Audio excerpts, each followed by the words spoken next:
నమస్కారం, అహల్య న్యూస్ కి స్వాగతం. ఈనాటి వార్తా విశేషాలు. క్యాన్సర్ చికిత్సలో అత్యాధునిక సాంకేతికతను అందుబాటులోకి తీసుకువచ్చే దిశగా ఆంధ్రప్రదేశ్ ప్రభుత్వం కీలక ముందడుగు వేసింది. అమరావతిలో దేశంలోని తొలి integrated precision oncology genomic solution centre ఏర్పాటుకు ఆస్ట్రాజెనెకా ఇండియా సంస్థతో రాష్ట్ర ప్రభుత్వం ఎంఓయూ కుదుర్చుకుంది.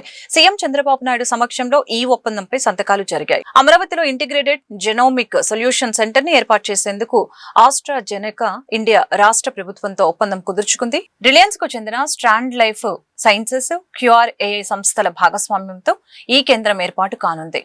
ఈ కేంద్రంలో artificial intelligence, next generation sequencing, bio marker testing వంటి అత్యాధునిక సాంకేతికతల్ని ఉపయోగించి ఊపిరితిత్తులు, రొమ్ము క్యాన్సర్ ని ప్రారంభ దశలోనే గుర్తించి రోగి శరీర తత్వానికి అనుగుణంగా చికిత్స అందించనున్నారు. క్వాంటమ్ వ్యాలీ ద్వారా క్యాన్సర్ తో పాటు ఇతర వ్యాధులపై కూడా విస్తృత పరిశోధనలు జరగాలని ఆకాంక్షించారు. విశాఖపట్నం జిల్లా గాజువాకలో 2,000 కోట్ల విలువైన ఏపీ రిఫ్రాక్టరీస్ కు చెందిన 174.43 ఎకరాల భూమిని బ్యాంకుల జప్తు నుంచి కాపాడేందుకు చర్యలు తీసుకుంటామని ఉపసభాపతి, అసెంబ్లీ ఫిర్యాదుల కమిటీ చైర్మన్ కె రఘురామకృష్ణరాజు తెలిపారు. ఆగస్టు మొదటి వారంలో ఉన్నతాధికారులు బ్యాంకులతో మరొకసారి సమావేశమై సమస్య పరిష్కారానికి కృషి చేస్తామని చెప్పారు. అసెంబ్లీ ఫిర్యాదుల కమిటీ సమావేశం అనంతరం ఆయన మీడియాతో మాట్లాడారు. 1981లో పరిశ్రమ స్థాపన కోసం రాష్ట్ర ప్రభుత్వం కేటాయించిన 174.43 ఎకరాల భూమి ఏపీ రిఫ్రాక్టరీస్ సంస్థ దివాలా తీయటంతో ప్రస్తుతం బ్యాంకుల జప్తు ప్రమాదంలో ఉందని రఘురామకృష్ణరాజు తెలిపారు. ఈ అంశంతో పాటు విశాఖపట్నం స్టీల్ ప్లాంట్ భూసేకరణ బాధితులకి సంబంధించిన 6 కార్డుల సమస్యలపై కమిటీలో విస్తృతంగా చర్చించినట్లు తెలియజేశారు. సమావేశం అసెంబ్లీ మీటింగ్ హాల్లో జరిగింది. ముఖ్యంగా విశాఖపట్నంలో స్టీల్ ప్లాంట్ రీహాబిలిటేషన్ కార్డ్స్కు సంబంధించి ఏపీ రిఫ్రాక్టరీస్కి గతంలో ఇచ్చిన 174 ఎకరాల స్థలం, ఇంకొన్ని 22A సమస్యల మీద సుదీర్ఘంగా చర్చ జరిగింది. మెయిన్ సబ్జెక్టు మా సీనియర్ సభ్యులు పల్లా శ్రీనివాసరావు గారి ఏరియాకి సంబంధించిన దాని మీద ముఖ్యంగా ఏపీఐఐసి ఇండస్ట్రీస్ డిపార్ట్మెంట్ వారితో చర్చ జరిగింది. సో ఆ సబ్జెక్ట్ శ్రీనివాసరావు గారి సబ్జెక్ట్ కాబట్టి ఆయన ఎక్స్ప్లెయిన్ చేస్తారు. దాని ఇంపార్టెన్స్, చాలా సీరియస్ సబ్జెక్ట్ గురించి చర్చించడం జరిగింది. ఈరోజు పిటిషన్ కమిటీ మరి చైర్మన్ గారు అటువంటి రఘురామరాజు గారు ఆధ్వర్యంలోనూ, అలాగే సభ్యులు పెద్దలు కొంతాల రామకృష్ణ గారు, విష్ణు కుమార్ రాజు గారు, అలాగే జగన్మోహన్ గారు, నాతో పాటు అందరూ కూడా పాల్గొన్నారండి. అయితే చైర్మన్ గారి దృష్టికి 2 సబ్జెక్ట్స్ లాస్ట్ టైం వైజాగ్ వచ్చినప్పుడు తీసుకొచ్చాం. అంటే చాలా సబ్జెక్టులు తీసుకొచ్చాం, కానీ 2 ఇంపార్టెంట్ ఈ ల్యాండ్కి సంబంధించి తేడం జరిగిందండి. ముఖ్యంగా మరి గాజువాక నియోజకవర్గంలో ఏదైతే హైవేకి ఆనుకొని, అగనంపూడి హైవేకి ఆనుకొని 173 ఎకరాలు రిఫ్రాక్టరీస్ ల్యాండ్ ఉందండి. అంటే ఇది 1991లో ఏపీఐఐసి వారు, అప్పుడు ఐడిసి అనేవారు, వాళ్ళు ఏం చేశారంటే ఒక రిఫ్రాక్టరీ కంపెనీకి ఇవ్వడం జరిగింది. వారు ఒక 3-4 ఇయర్స్ రన్ చేసిన తర్వాత ఆ యూనిట్ నాన్ పెర్ఫార్మింగ్ ఎసెట్ కింద, ఎన్పిఏ కింద కన్వర్ట్ అయిపోయిన తర్వాత ఆ ల్యాండ్ అంతా కూడా విడిచిపెట్టి వెళ్ళిపోయారు. వాటికి కొంత డబ్బులు లోన్ ఉంది దానిపైన, అంటే సుమారు అని చెప్పేసి ఉంది. ఆ తర్వాత ఆ లోను పైన 45 కోట్లకి ఎవరో థర్డ్ పార్టీకి ఇచ్చినట్టుగా వినికిడి ఉంది. థర్డ్ పార్టీకి 45 crores ఇచ్చేసినట్టుగా. కానీ ఆ విలువ, ఆ ల్యాండ్ విలువ ఇది సుమారు 175 ఎకరాలంటే అది 1000 కోట్ల పైన ఉంటుంది. 2,000 కోట్ల పైన ఉంటుంది. 2,000 కోట్ల పైన. ప్రభుత్వ దృష్టికి, నా దృష్టికి వచ్చినట్టే ప్రభుత్వ దృష్టికి తీసుకెళ్ళాం. బాకీ 30 కోట్లు, విలువ 2,000 కోట్లు, విలువ 2,000 కోట్లు ఉంటుంది. సో అందుకనే దాన్ని త్వరితగతిన బ్యాంకర్స్తో మాట్లాడి, ఎందుకంటే ఆ కొనుక్కున్నటువంటి వారు ఎవరో నాన్ పెర్ఫార్మింగ్ ఎసెట్ని వాళ్ళు టేక్ ఓవర్ చేసి గవర్నమెంట్ దగ్గరికి వచ్చేటప్పుడు దానికి ఏపీఐసికి సంబంధించింది కనుక ఇది ఎన్ఓసి ఇవ్వనని చెప్పేసి అడ్డుపెట్టడం కూడా జరిగిందని విషయం మరి తెలిసింది. అందుకనే అది గవర్నమెంట్ దృష్టికి తీసుకువెళ్ళే విధంగా ఏ విధంగా చేస్తే బాగుంటుందని, ఏ విధంగా చేసినా సరే అది గవర్నమెంట్ దృష్టికి, గవర్నమెంట్కి చేతికి వచ్చేటట్టుగా చేయాలనేది మా యొక్క అభిప్రాయం. దాని మీదే కేంద్ర విద్యాశాఖ మంత్రి ధర్మేంద్ర ప్రధాన్ తన పదవికి రాజీనామా చేసిన తర్వాత పార్లమెంట్ లో సన్మానం చేయడం ఏంటని సిపిఐ జాతీయ నాయకులు కె రామకృష్ణ ప్రశ్నించారు. విద్యార్థుల జీవితాలతో చెలగాటమాడుతున్న ఫెయిల్యూర్ మంత్రిగా ధర్మేంద్ర ప్రధాన్ మిగిలిపోయారని విమర్శించారు. పరీక్షల నిర్వహణలో విఫలమైన ఆయన స్థానంలో మరొక ఆర్ఎస్ఎస్ వ్యక్తిని తీసుకుని రావడం విచారకరమని అన్నారు. దేశవ్యాప్తంగా 16 మంది విద్యార్థులు ఆత్మహత్య చేసుకోవడానికి కేంద్ర ప్రభుత్వ విధానాలే కారణమని ఆయన మండిపడ్డారు. అలాగనే ఒకవైపు విద్యార్థులు వారి తల్లిదండ్రులు తీవ్ర ఆందోళనతో ఇబ్బందులు పడుతూ ఉంటే అధికార పార్టీ నేతలు బాధ్యత రహితంగా మాట్లాడటం తగదని అన్నారు. ఇవాళ కేంద్రంలో విద్యాశాఖ మంత్రి ధర్మేంద్ర ప్రధాన్ గారు రాజీనామా చేసిన తర్వాత ఆయన స్థానంలో మరో ఆర్ఎస్ఎస్ చెందిన వ్యక్తి ప్రహ్లాద్ జోషి గారిని ఇస్తున్నారు. పైగా ధర్మేంద్ర ప్రధాన్ గారు ఒక ఫెయిల్యూర్ మినిస్టర్, విద్యార్థుల జీవితాలతో చెలగాటమాడాడు. అదేవిధంగా పరీక్షలు కండక్ట్ చేయడంలో ఫెయిల్ అయ్యాడు. అంతేకాకుండా ఇవాళ 16 మంది విద్యార్థులు ఆత్మహత్య చేసుకోవడానికి కారణభూతమైన వ్యక్తి. ఆయనకి ఇవాళ పార్లమెంట్ లో సన్మానం చేస్తున్నారంటే బీజేపీ పార్లమెంటు సభ్యులు సిగ్గుపడాలని డిమాండ్ చేస్తారు. సిగ్గుండాలి మీకు కొద్దిగా. ఆయన వల్ల 16 మంది చనిపోతే మీరు ఆయనకు పోయి సన్మానం చేస్తారు.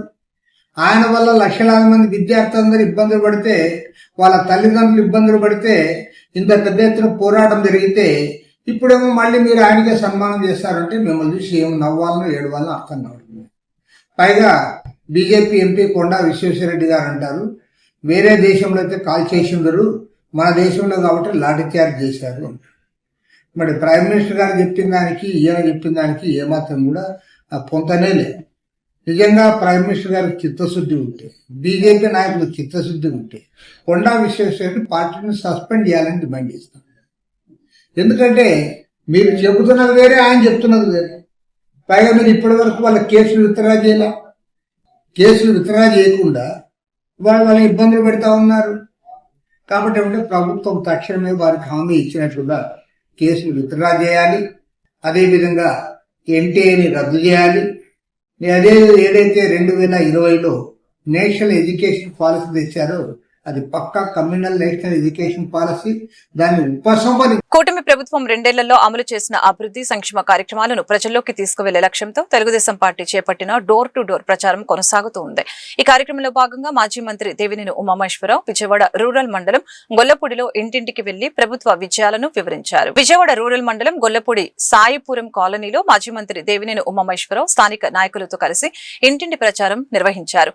కూటమి ప్రభుత్వం 2 ఏళ్లలో చేపట్టిన అభివృద్ధి పనులు, అమలు చేసిన సంక్షేమ పథకాలపై కరపత్రాలను ప్రజలకు పంపిణీ చేసి వివరించారు. ఈ సందర్భంగా జాతీయ జెండా రూపకర్త పింగళి వెంకయ్య మనవరాలు మనుమల్లి ఛాయాదేవిని ఆమె నివాసంలో కలిసి యోగక్షేమాల్ని అడిగి తెలుసుకున్నారు. సూపర్ 6 హామీల అమలు, మౌలిక సదుపాయాల కల్పన, పెట్టుబడుల ఆకర్షణ, విద్యారంగ సంస్కరణలు ప్రభుత్వ విజయాలకు నిదర్శనమని ఈ సందర్భంగా పేర్కొన్నారు. అలాగే ఇంటింటి ప్రచారంలో ప్రతి నాయకుడు, కార్యకర్త చురుగ్గా పాల్గొని నిర్వహిస్తున్న కార్యక్రమాలను టీడీపీ యాప్ లో నమోదు చేయాలని సూచించారు. కార్యక్రమంలో పార్టీ నాయకులు, కార్యకర్తలు, స్థానిక ప్రజలు పాల్గొన్నారు. అన్నా క్యాంటీన్ ఏ విధంగా అయితే పేదవాళ్ళు పట్టిడన్నం 5 రూపాయలకి పెడతా ఉన్నారు. అట్లాగే 3 గ్యాస్ సిలిండర్లు బస్సుల్లో మహిళలకు శ్రీశక్తి కింద ఈ పథకాలన్నీ కూడా చాలా పెద్ద ఎత్తున అమలు చేయటం వల్ల పెద్ద ఎత్తున ప్రజల్లో కూడా మరి ఇవన్నీ కూడా సంక్షేమ పథకాలు వెళ్తూ ఉన్నాయి. ఓ పక్క అభివృద్ధి, రెండో పక్క సంక్షేమం, ఇవన్నీ కూడా సమన్వయం చేసుకుంటూ అటు కేంద్రంలో మోడీ గారికి దృష్టికి తీసుకొస్తూ అన్ని విధాలుగా కూడా మరి కూటమి ప్రభుత్వం చంద్రబాబు గారి నాయకత్వంలో ముందుకెళ్తుంది. కాబట్టి ప్రతి ఒక్క కార్యకర్త, ప్రతి ఒక్క నాయకుడు ఎవరైతే మరి మీ బూత్ పరిధిలో ఉన్నారో, మీ గ్రామాల్లో ఉన్నారో, మీ మండలాల్లో ఉన్నారో, నియోజకవర్గంలో ఉన్న ప్రతి ఒక్కరిలో కూడా ఈ కార్యక్రమంలో ఈ 45 రోజులు ఎన్ని పనులున్నా కూడా ఎన్టీఆర్ జిల్లా బాపులపాడు మండలంలో 2 ఏళ్ల నమ్మకం, అభివృద్ధి, సంక్షేమం కార్యక్రమాన్ని గన్నవరం ఎమ్మెల్యే యార్లగడ్డ వెంకట్రావు నిర్వహించారు. ఇంటింటికి వెళ్లి ప్రభుత్వ సంక్షేమ పథకాలు, అభివృద్ధి పనులపై ప్రజలకు అవగాహన కల్పించారు. రైతులకు సాగునీటి సమస్యల పరిష్కారానికి ప్రభుత్వం చర్యలు తీసుకుంటుందని, గన్నవరం అభివృద్ధి తన లక్ష్యమని ఎమ్మెల్యే స్పష్టం చేశారు. ముఖ్యమంత్రి చంద్రబాబు నాయుడు ప్రారంభించిన 2 ఏళ్ల నమ్మకం, అభివృద్ధి, సంక్షేమం కార్యక్రమంలో భాగంగా బాపులపాడు గ్రామంలో ఎమ్మెల్యే యార్లగడ్డ వెంకట్రావు ఇంటింటికి ప్రచారం నిర్వహించారు. నిర్వహించారు. ప్రభుత్వం అమలు చేసిన సంక్షేమ పథకాలు, అభివృద్ధి కార్యక్రమాల వివరాలను కరపత్రాల ద్వారా ప్రజలకు వివరించారు. బూత్ స్థాయి నాయకులు ప్రతి ఇంటికి వెళ్లి ప్రభుత్వ పనితీరును ప్రజలకు తెలియచేయాలని సూచించిన ఎమ్మెల్యే బాపులపాడు పీహెచ్సీ పరిధిలో రక్త పరీక్షలు త్వరితగతిన పూర్తి చేయాలని అధికారుల్ని ఆదేశించడం జరిగింది. బూత్ లో ఏజెంట్ దగ్గర నుంచి అందరూ వెళ్ళి ప్రభుత్వ పథకాలని, సంక్షేమ పథకాలు కానీ, అభివృద్ధిని కానీ తెలియజేసిన అవసరం చేసింది చెప్పాలన్న ఉద్దేశంతో ముఖ్యమంత్రి గారు ప్రారంభించిన ఈ కార్యక్రమాన్ని రాష్ట్ర వ్యాప్తంగా అమలు చేస్తున్నారు. గన్నవరం నియోజకవర్గంలోని ప్రతి బూత్ లెవెల్ ఏజెంట్ నుంచి నియోజకవర్గంలో రాష్ట్ర స్థాయి, జిల్లా స్థాయి పదవులు ఉన్న ప్రతి నాయకుడు, కార్యకర్త డోర్ టు డోర్ వెళ్ళి ప్రభుత్వ సంక్షేమ పథకాలని, ప్రభుత్వం చేసే అభివృద్ధిని చెప్పాల్సిన అవసరం ఉందని మీ ద్వారా తెలియజేస్తూ, అలాగే ఎక్కడా లేని విధంగా ఒక 25,000 మందికి బ్లడ్ టెస్టులు సిహెచ్సి సెంటర్ కానీ ఓన్లీ పిహెచ్సి నుంచి బాపులపాడు టౌన్లో 2700 మందికి బ్లడ్ టెస్టులు చేయడం అభినందనీయం. కానీ ఇంకా దాదాపు 17,000 మంది ఉన్నారు. వాళ్ళకు కూడా తక్షణం చేయాల్సిందిగా పిహెచ్సి అధికారులతో మాట్లాడతాం. అలాగే రాజకీయాలకి మాట్లాడటానికి వేదిక కాదు, కానీ బట్ రైతు సోదరులకు, ఆరుగాలం కష్టపడే రైతు సోదరులకి నేను జిల్లా కలెక్టర్ రివ్యూ మీటింగ్లో కూడా మాట్లాడా. గతంలో 2 సంవత్సరాల క్రితం ఈ నియోజకవర్గంలో అధికార మార్పులు జరిగినప్పుడు, ఈ నియోజకవర్గంలో శాసనసభ్యులుగా ఓడిపోయినప్పుడు మోటార్లు తీసేసి, ఆ రోజు నేను వాటర్కి సమస్య లేకపోయినా వాళ్ళ మోటార్ వాళ్ళు ఎత్తుకెళ్ళిపోయిన వాళ్ళని మీడియా సోదరులు అడగకపోవడం చాలా బాధ కలిగించింది. ఈ నియోజకవర్గ అభివృద్ధిలో నాకెంత బాధ్యత ఉందో 4th పిల్లర్ అయిన మీకు కూడా ఉందని నేను మనస్ఫూర్తిగానే ఉన్నాను. అట్లీస్ట్ మీరు అడిగి ఉండాల్సింది. ప్రభుత్వం మోటార్లు ఇవ్వలేనప్పుడు, నువ్వు మోటార్లు ఇచ్చినప్పుడు నేను ఈ 2 కెనాల్ని లింకప్ చేస్తే ఈ సమస్య సాల్వ్ అవుతుందని ముఖ్యమంత్రి గారితో 4-5 సార్లు మాట్లాడి, అసెంబ్లీలో 2 సార్లు మాట్లాడి 38 కోట్లు కేటాయించారు. ముఖ్యమంత్రి గారికి ధన్యవాదాలు. అట్లాగే యూటీ ఎనికేపాడు గారు, అంటే నువ్వు 10 ఏళ్ళు శాసనసభ్యుడిగా పనిచేసినప్పుడు నీకు తెలియదు అని అడుగుతుంది. 10 ఏళ్ళు శాసనసభ్యుడిగా పనిచేసినప్పుడు 5,000 క్యూసెక్లకే వాటర్ ఉంది. ఏలూరు కెనాల్కి మనకి అవకాశం లేదు. దాన్ని ఇంకో 20,000 క్యూసెక్లకు పెంచితే తప్ప రైతాంగానికి 80,000 ఎకరాల ఆయకట్టు స్థిరీకరణ గురవుతుందని ఎమ్మెల్యేగా పరిపాలించినప్పుడు నీకు తెలియదు అని చూడటం. కానీ గతంలో మోటార్లు ఇచ్చి మోటార్లు తీసేస్తామని చెప్తే నేను ఎన్నికలప్పుడు చెప్పా, గతంలోనే చెప్పా, మొన్న చెప్పా. నేనేదో స్థానిక శాసనసభ్యుడు ఏదో లిఫ్ట్ పెడతానన్నారు, నేనేది పనికిమాలిన మాటలు మాట్లాడను, చెప్పిందే చేస్తా, చేసేదే చెప్తా.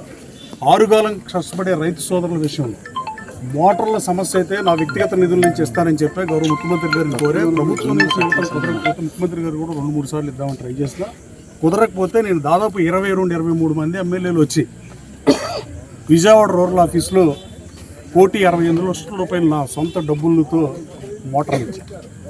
నువ్వు అది మాట్లాడకుండా వరల్డ్ హెపటైటిస్ డే సందర్భంగా డిపార్ట్మెంట్ ఆఫ్ మెడికల్ గ్యాస్ట్రోఎంట్రాలజీ ఆధ్వర్యంలో జీజేహెచ్ నుంచి మెడికల్ కాలేజీ వరకు హెపటైటిస్ అవగాహన ర్యాలీ నిర్వహించారు. ఈ కార్యక్రమానికి MLA Mohammed Nazir, medical college principal Sundarachari ముఖ్య అతిథులుగా హాజరయ్యారు. ఈ సందర్భంగా MLA Nazir, doctor M Kavitha, superintendent doctor Durgaprasad మీడియాతో మాట్లాడారు. హెపటైటిస్ బి అనేది సైలెంట్ కిల్లర్ అన్నారు. రక్త మార్పిడి ద్వారా హెపటైటిస్ సోకే అవకాశం ఉందని చెప్పారు. ప్రధానంగా ఒళ్ళు నొప్పులు, తరచుగా జ్వరం, తల తిరగటం, కామెలు రావడం వంటి లక్షణాలు కలిగిన వారు వెంటనే పరీక్షలు చేయించుకోవాలని సూచించడం జరిగింది.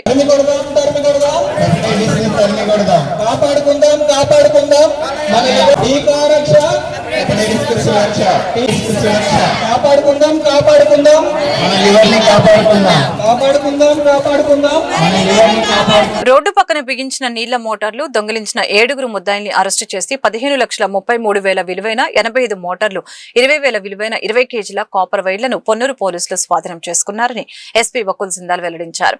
తాడికొండ మండలం ఫణిధరం గ్రామానికి చెందిన వ్యక్తులు ఒక టీంగా ఏర్పడి రాత్రి సమయాల్లో పొలాల్లో బిగించి ఉన్న నీళ్ల మోటార్లు దొంగతనం చేసి వాటిలోని రాగి తీగలు అమ్ముకొని జల్సాలు చేస్తున్నారని ఎస్పీ వకుల్ జిందాల్ తెలియజేశారు.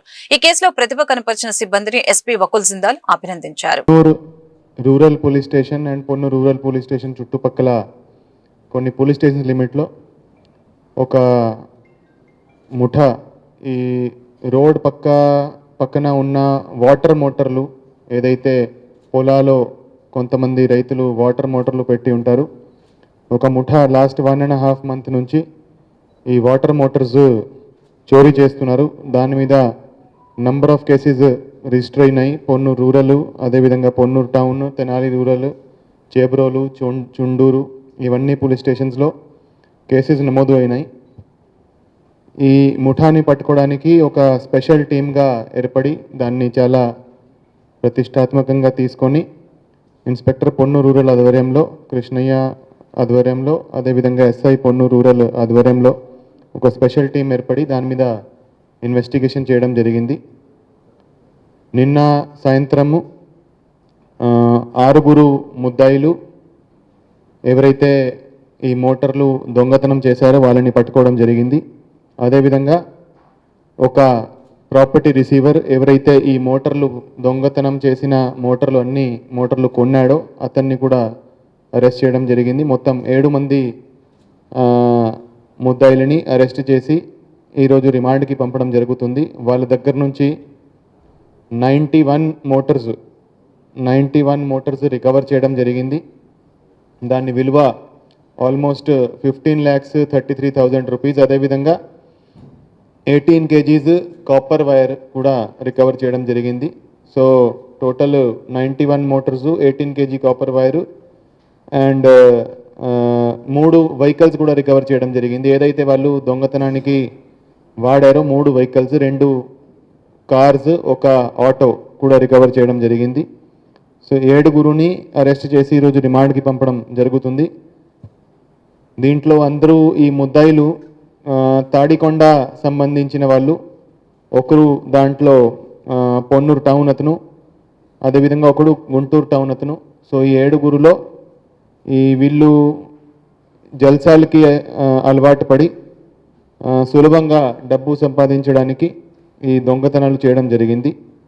వీళ్ళు రాత్రి సమయంలో ఈ పొలాల దగ్గర వెళ్ళి ఫస్ట్ ఆటోలో వెళ్ళేవారు. తర్వాత 2 రెంటెడ్ కార్స్ 24 సర్వీస్ కంపెనీ నుంచి 2 రెంటెడ్ కార్స్ తీసుకొని, సెల్ఫ్ డ్రైవింగ్ రెంటల్ కార్స్ తీసుకొని మెగా డిఎస్సీలో అక్రమాలకు పాల్పడిన వారిపై చర్యలు తీసుకోవాలని కోరుతూ గుంటూరులో ఆందోళన ఉధృతం అవుతున్నాయి. ఈ మేరకు వైఎస్ఆర్సీపీ విద్యార్థి విభాగం ఆధ్వర్యంలో విద్యార్థులతో కలిసి మంగళవారం గుంటూరులో భారీ ప్రదర్శన చేపట్టారు. శంకరవిలాస్ సెంటర్ నుంచి అంబేద్కర్ సర్కిల్ వరకు ప్రదర్శన సాగింది. ఎన్ని అక్రమ కేసులు పెట్టి బెదిరించిన విద్యారంగ సమస్యలపై నిరంతరం పోరాటాలు కొనసాగిస్తామని చైతన్య ఉత్తేజ స్పష్టం చేశారు. నైతిక బాధ్యత వహిస్తూ రాజీనామా చేయడం జరిగింది. చాలా సంతోషం. ఈరోజు మా రాష్ట్రంలో ఆ జవాబుదారీతనం ఆ కూటమి నాయకత్వానికి ఉందా లేదా అని ఈరోజు వైఎస్ఆర్ కాంగ్రెస్ పార్టీ విద్యార్థి విభాగం తరపున, యువజన తరపున మేము ప్రశ్నిస్తూ ఉన్నాం.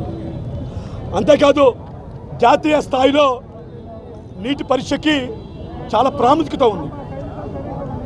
మా రాష్ట్రంలో కూడా డిఎస్సికి అంతకు మించి ప్రాముఖ్యత ఎక్కువగా ఉందనే విషయం కూడా నేను తెలియజేస్తా ఉన్నా. లక్షలాది మంది విద్యార్థులు విలువైన జీవితాలు వాళ్ళ కుటుంబాల మీద ముడిపడిన విషయం మనకు తెలుసు.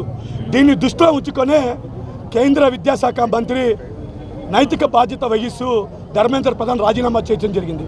అదేవిధంగా మా రాష్ట్రంలో కూడా డిఎస్సిలో అనేక అక్రమాలు, అనేక అవినీతులు, పేపర్ లీకేజ్ జరిగింది. అందుకని చెప్పేసి ఈరోజు వైఎస్ఆర్ కాంగ్రెస్ పార్టీ విద్యార్థి విభాగం, యువజన విభాగం రాజీనామా చేయాల్సిందని మేము కాదు చెబుతుంది, వామపక్షాలు, ప్రజా సంఘాలు అందరూ కూడా ఈరోజు ముక్క కంఠంతో రాజీనామా చేయాలని చెప్పేసి, నారా లోకేష్ రాజీనామా చేయాలని చెప్పేసి మాట్లాడుతున్న విషయం ఈరోజు రాష్ట్రంలో ఎట్లుందంటే, చంద్రబాబు నాయుడు గారు, లోకేష్ గారి యొక్క వ్యక్తిత్వం, విశ్వవిద్యాలయ రాజకీయాలు ఎలా ఉంటుందంటే, ఉదాహరణకు మనం చూసుకున్నట్లయితే టీవీ ఆన్ చేయగానే ఒక గుండెడు యాడ్ చేయడానికి వస్తూ ఉంటాడు. ఏమని ఇస్తాడంటే, వజ్రాలు ఒక్కటే ఖరీదైనవి, బంగారం ఎంతైతే కొనండి నేను ఫ్రీగా ఇస్తా, మంజూరు లేదు, జిఎస్టీ లేదని చెప్పేసి ఒక వ్యక్తి మాట్లాడుతూ ఉంటాడు. అది పండాలకి పబ్బాలకి వస్తూ ఉంటాడు. ఇంకొక వ్యక్తి రూపాయి చెల్లించండి మేము మీకు ఉచితంగా బైక్ ఇస్తానంటాడు. 10 లక్షలు కారు ఇస్తానని చెప్పి ఇంకొక యాడ్ ఇస్తూ ఉంటాడు. అదంతా ఎందుకు, సంక్రాంతికో దసరాకో మన ఇంటి దగ్గర పెట్రోల్ ధరలు వస్తూ ఉంటారు. అయ్యా రూపాయి ఇయ్యా మీరు కోటీశ్వరం అవుతా అని చెబుతూ ఉంటారు. అదేవిధంగా ఈరోజు మన రాష్ట్రంలో చంద్రబాబు నాయుడు గారు, లోకేష్ పరిస్థితి అచ్చం అలానే ఉంది. మనం చూసుకున్నట్లయితే రాజకీయాల సామెత ఉంటుంది, చంద్రబాబు నాయుడు గారికి బిల్డప్ ఎక్కువ, బిజినెస్ తక్కువ. నారా లోకేష్ గారికి చంద్రబాబు కంటే 4 ఎక్కువ ఆకులు చదివాడు. సినిమాలో డైలాగ్ ఉంటుంది, భాష ఒక్కసారి చెబితే 100 సార్లు చెప్పినట్టని. చంద్రబాబు గారు ఒక అబద్ధం చెబితే మా నారా లోకేష్ గారు 100 అబద్ధాలు చెప్పినట్టు. అవునా కదా? అలాగే ఈరోజు రాష్ట్రంలో డిఎస్సి అభ్యర్థులు చంద్రబాబు నాయుడు గారు మొట్టమొదటికి వచ్చిన తర్వాత డిఎస్సి మీద మొట్టమొదటి సంతకం పెట్టడం జరిగింది. ఆ సంతకంలో ఎన్ని అవతోకలు జరిగాయో మీకు చెప్తా. నోటిఫికేషన్. ఈ వార్తలు ఇంతటితో సమాప్తం. మరొక బులెటిన్ మళ్ళీ కలుద్దాం. నమస్కారం.